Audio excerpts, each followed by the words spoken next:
Hi everybody, my name is Renee and this video is for the discussion on Christian worldview and psychopathology.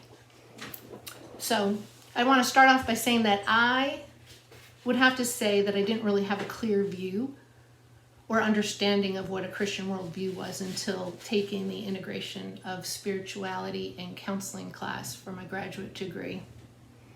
I was able to take fragmented pieces of my understanding and then recognized how to fit them into a Christian worldview.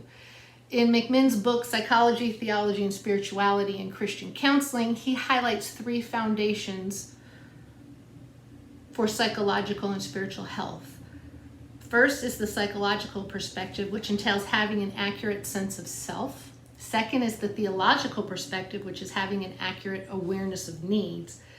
And third is the spiritual formation perspective, which involves a healing relationship with God. As a Christian, I'm able to see my uniqueness and I understand that I'm created in His image. And I'm also able to see my brokenness.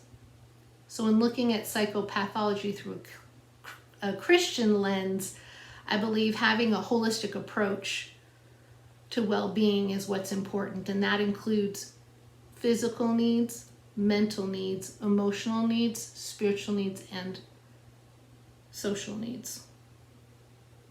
The current definition of psychopathology is having mental health issues due to deviance in thoughts, emotions, and behaviors, as well as negative feelings of distress that create an inability to function on a daily basis. I think being a Christian impacts how we approach mental health. It also influences our beliefs about the cause of mental health.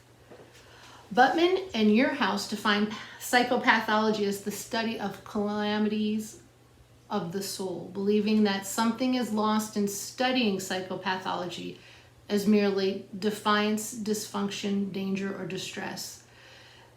They view psychopathology as the emotional and psychological struggles of a person that affect all dimensions of a human being, also taking the holistic view of a person and the well-being of the soul.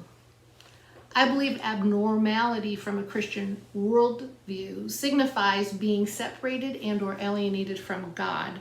The Bible states that we have all sinned and fallen short of the glory of God.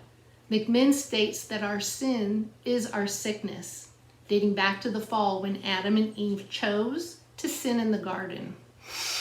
In his book, McMinn quotes Millard Erickson's definition of sin, which is, sin is any lack of conformity, active or passive, to the will of God, demonstrating that sin and sickness are intertwined and inseparable. The Christian worldview and psychopathology video remind us not to judge others, stating that biblical integrity invites us to make judgments with deep compassion and understanding.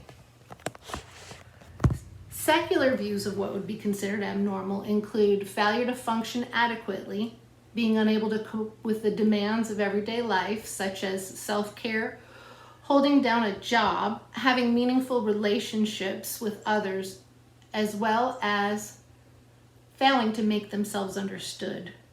Kring and Johnson highlight the need for us to be aware of our own preconceived notions of mental illness. Although there have been many advances in knowledge and understanding of psychopathology, psychological disorders remain the most stigmatized of conditions in the 21st century, and there are still many misconceptions and myths surrounding this topic. Thank you.